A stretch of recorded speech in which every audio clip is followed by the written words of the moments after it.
Bonjour Patrick. Ah, salut. Ça faisait pas mal de temps, hein. Ah oui, j'étais en vacances. Alors c'était bien? Oui, j'étais à Ramatuelle. Très bel endroit, hein, dans le département du Var. Ça touche Saint-Tropez. Hein. J'étais en club de vacances. Alors, il a fait beau là-bas, tu sais, c'est un climat privilégié. Hein. Il a fait beau temps. On était entouré de cyprès, de pins parasols. Et on était au pied d'une grande plage qui s'appelle la plage de Pomerol. Voilà, qui fait 4 km et demi, qui est magnifique. Alors, je me suis beaucoup baigné parce que là-bas l'eau est chaude. Alors, t'as un coin, faut pas y aller pour les nudistes, t'as un coin pour les homos aussi, mais bon, c'était magnifique. Faut pas se tromper de coin, quoi. Faut pas se tromper de coin quand tu vas à la plage de Pomerol. Mais il y a des quartiers familiaux là-bas, c'était très belle plage. J'ai été à Ramatuelle plusieurs fois, évidemment. Hein. Alors là-bas, il y a une pâtisserie-boulangerie qui est excellente, qui s'appelle la Tarte Tropézienne, et qui fait des tartes tropéziennes très bonnes. Avec du pignon de pain ou pas? Ah non. Tarte tropézienne, c'est la crème pâtissière avec de la vanille, je crois. C'est à part 4,60 €, mais une belle part. C'est fait par un créateur, un cuisinier créateur. C'est la seule boulangerie-pâtisserie de Ramatuelle, on ne peut pas la rater. C'est petit Ramatuelle, hein. C'est magnifique, voilà. Donc tu le conseilles pour ceux qui passent là-bas, quoi. Ceux qui vont à Ramatuelle, d'aller acheter une part de tarte tropézienne à la boulangerie-pâtisserie de Ramatuelle, qui s'appelle la tarte tropézienne. Hein. C'est très bon. Voilà. J'ai été voir la tombe de Gérard Philippe aussi, au cimetière de Ramatuelle. Hein. Il est mort en 1959. Hein. Un grand comédien de théâtre populaire, acteur de cinéma de l'après-guerre. Hein, voilà. Je crois qu'il avait joué la pièce Lorenzaccio, il me semble, Gérard Philippe, non? Oui, bien sûr. Lorenzaccio, oui, c'était un de ses grands rôles de théâtre, hein, bien sûr. Le Prince de Hambourg, et puis au cinéma, évidemment, c'est surtout Fanfan la Tulipe hein, qu'il a popularisé. D'ici qu'un jour on le reprenne en France, comme il manque complètement le cinéma français, manque d'originalité. Voilà. Donc voilà. Et puis on est allé se balader, on a longé l'ancienne propriété d'Eddie Barclay à Ramatuelle, où il y avait les fameuses fêtes blanches. Ils étaient tous habillés en blanc. Il y avait Eddie Barclay, les grandes stars du showbiz. Alors la propriété a été revendue, hein, parce qu'il est mort, Eddie Barclay, il y a 10-15 ans. Elle a été revendue au mari de l'actrice Sharon Stone, hein, qui est un homme d'affaires. Voilà. Alors les fêtes blanches, on en a parlé là-bas. Tu sais d'où vient le nom, fêtes blanches? Parce qu'au départ, c'était des fêtes cocaïne. Des fêtes, comme la cocaïne est de couleur blanche, c'était des fêtes autour de la cocaïne. Alors il paraît que tu avais Johnny il était accro à la cocaïne. Tu avais Carlos aussi, on m'a raconté là-bas. Et j'étais très étonné, Michel Berger, on m'a dit. Michel Berger était un grand drogué. Il est mort à Ramatuelle hein, en 1992 à 44 ans en disputant une partie de tennis. Et apparemment, d'après ce qu'on m'a dit là-bas, c'était un grand drogué. D'où sa chanson, Le Paradis Blanc. Hein. Je m'en irai dormir dans le paradis blanc. Il était presque en instance de divorce quand il est mort, hein, parce que son couple avec France Gall battait de l'aile, d'après ce qu'on m'a raconté. Il avait une maîtresse depuis 4 ans, France Gall était au courant, et le couple battait de l'aile et se dirigeait vers le divorce. Hein, voilà. Alors là-bas, Ramatuelle, c'est un coin hyper friqué. Hein. Évidemment, c'est à côté de Saint-Tropez. Les prix de l'immobilier sont complètement... Attends, on va se... Les prix de l'immobilier à Ramatuelle sont démentiels. Une maison ordinaire, face à la mer, hein, une maison ordinaire avec une superficie habitable tout à fait normale et un surface de terrain tout à fait normale, hein, je sais pas, 150 mètres de surface habitable et 200-300 mètres de jardin et tout, ça se vend entre 2,5 millions et 3 millions d'euros. Les prix sont démentiels. Et là-bas, quand tu te balades à Ramatuelle, alors là, c'est des Ferrari, des Bentley, des Aston Martin. Incroyable, hein. On est à côté de Saint-Tropez. Hein. Voilà. Et je suis allé, incroyable, mais vrai, je suis allé au Super U de Ramatuelle. Parce qu'il y a un Super U à Ramatuelle.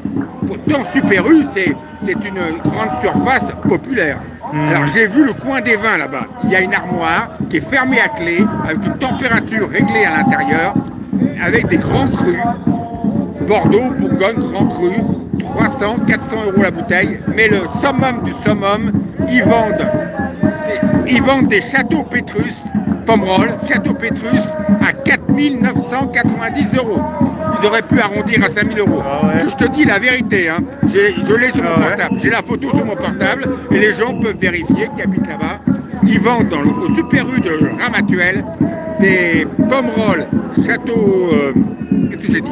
Château Pétrus, ouais. Château Pétrus à 4 990 €. Ah, quand même, ils n'ont pas fait les 5000 parce Non, que ils n'ont pas psychologiquement. voulu arrondir aux 5 000. Ah ouais. Ah, t'as pas, à mon avis, c'est le directeur du magasin qui doit avoir la clé de l'armoire où sont tous ces vins. Voilà. Donc j'ai passé de très bonnes vacances. Et tu as bu du vin là-bas, au fait? Du vin, du rosé, évidemment, Ah ouais. du rosé. Du rosé, évidemment. Il y a plein de vignobles là-bas. Il y a plein de vignobles, c'est du rosé là-bas. Et c'était pas du Pétrus alors? Ah non, Ah ouais. non, j'ai pas bu le Château Pétrus Pomerol à 4 990 €. Hein. Et puis on a fait une fête blanche aussi, mais enfin il n'y avait pas de coq. Hein. Ah ouais. Ouais, tu n'avais pas les moyens quoi. Ouais. Voilà, voilà. Mais bon, moi j'aime beaucoup le Var. Là. Toute la France est belle, mais j'aime beaucoup le Var. Moi. Voilà. Donc j'ai passé des bonnes vacances, voilà. Et là on revient, on est dans la réalité. Hein. Ouais, la dure réalité quoi. Voilà, donc on est reparti pour une nouvelle année de lutte, hein, voilà. Parce qu'il va falloir que les gens se bougent hein, pour défendre nos droits. Hein. Pour défendre nos droits, il va falloir que les gens se bougent pour pas qu'on se fasse dépouiller. Hein. Parce que j'ai très peur que la classe moyenne continue à se faire dépouiller dans les années qui viennent. Classe moyenne, PME malheureusement. Voilà, il faudra se battre, continuer à tous à se battre, même si c'est pas facile pour défendre nos droits. Hein.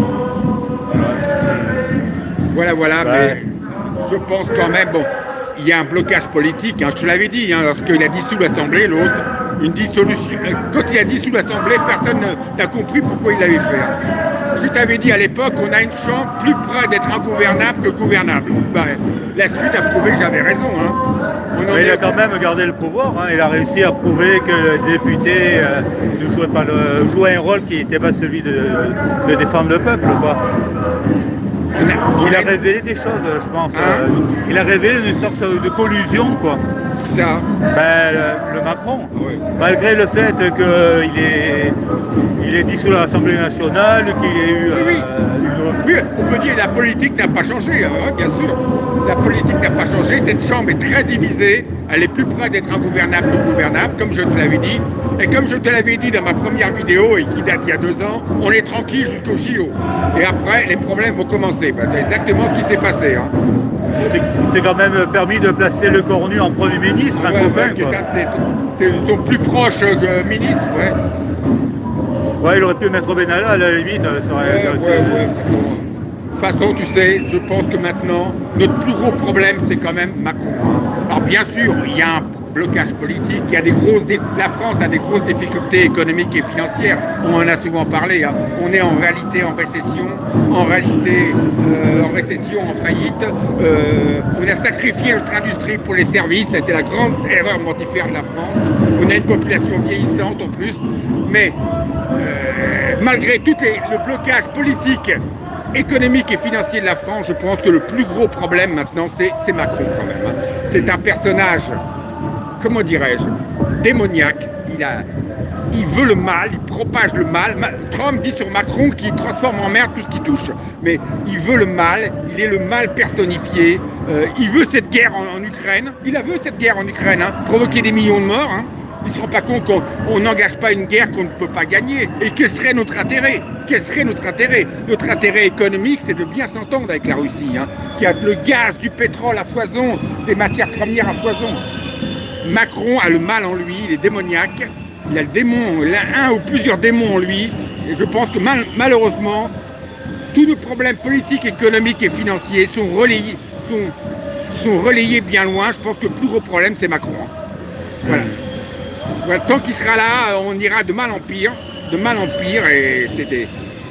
Depuis qu'il est président, il n'y a que des merdes. On n'a eu que des merdes, et là, il veut nous engager dans une guerre en Ukraine, dont j'ai toujours dit personnellement que je n'y croyais pas, parce que vu l'état de l'armée française, et vu ce que représente l'armée russe... Et surtout qu'il y avait des personnes qui avaient une armée impressionnante à l'époque, notamment Napoléon, au premier, quoi, qui s'est vautré. Adolf Hitler quand même Hitler qui avait... aussi, attends, avec ses Panzers, attends, c'était du solide, hein. Bah oui, se sont heurtés à l'hiver russe, à l'armée russe, au peuple russe, parce que sous Staline, ils n'avaient pas le choix, hein, il fallait qu'ils combattent. Hein. S'ils reculaient, ils se faisaient fusiller. Hein. C'est vrai qu'à la limite, si on partait en guerre contre la Russie, je pense que le seul truc qu'on pourrait les battre, c'est en le faisant mourir de rire, peut-être. Non, mais après, il est complètement, il est démoniaque, ce Macron. À la limite, maintenant, c'est l'unique problème de la France. C'est Macron. C'est Macron. Il propage le mal, il est le mal personnifié. Par moment, il a le visage démoniaque. C'est incroyable d'en être arrivé là, en 2025. Ben, il y a un journaliste très bon, un économiste, Marc Toiti, qui dit les vérités depuis des années sur l'état très difficile, l'état financier et économique très difficile de la France. On lui fait des pressions et des menaces. Hein. Sa banque lui a fermé tous ses comptes personnels et professionnels. Et les comptes de la BNP, sa banque, il était client de la BNP depuis 40 ans. On lui a fermé tous ses comptes bancaires, personnels et professionnels, et ceux de ses enfants, alors qu'il n'avait aucun problème, qu'il avait de l'argent sur ses comptes, qu'il n'avait jamais eu de conflit avec ses conseillers. Non, c'est venu d'en haut. C'est Macron qui a demandé à Bonafé, le patron de la BNP, de fermer tous les comptes de Toiti. Hein. Alors, je ne sais pas de quoi il l'a menacé exactement. Il a menacé peut-être de mettre son nez dans les paradis offshore de la BNP. Je ne sais pas qu'est-ce que le moyen de pression de Macron sur Bonafé. Bonafé, c'est le patron de la BNP, qui était un très bon patron, et la BNP est une banque très solide. Mais enfin, c'est invraisemblable que Bonafé ait fait fermer les comptes de Marc Toiti parce que depuis des années, il dit des vérités sur l'état difficile de la France en matière économique et financière. Voilà où on en est sous Macron. Hein. Et Pierre Jovanovic, c'est pareil. Bon, parfois je le suis, parfois je ne le suis pas. Pierre Jovanovic, c'est un journaliste polémiste. Voilà, et qui a écrit un livre sur la crise financière de 2008, c'est pareil, on lui a en pleine nuit forcé son local personnel et professionnel, sous-entendu parce qu'il était en train de faire une tentative de suicide.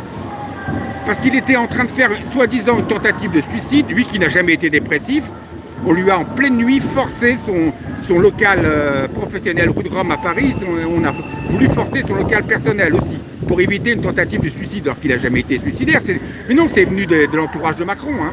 Et là, ils sont en train de... Il est vraiment démoniaque, ce Macron. Démoniaque. Hein. C'est vraiment, maintenant, c'est devenu le seul problème de la France. Voilà, c'est malheureux de dire ça. C'est malheureux de dire ça, mais on est dans une sacrée merde noire hein, avec ce Macron. Voilà, faut garder le moral malgré tout. Hein.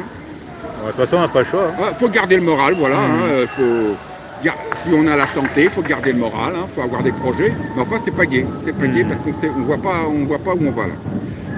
On voit pas du tout. Alors, il reste sur le pont là. Ah, je me rappelle, il y a quelques années, on était passé aussi sous ce pont. Et il y avait la chanson Emmanuel. Tu sais, Emmanuel Macron. Ah oui, là, quand je me rappelle quand j'étais passé là-bas. Bon, peut-être rejoindre le groupe, mais il faut garder le moral, toujours garder le moral hein, dans la vie. Hein. Si tu as la chance d'avoir la santé, il faut garder le moral, avoir des projets. Alors on revient vers les manifestants. Les autres manifestants.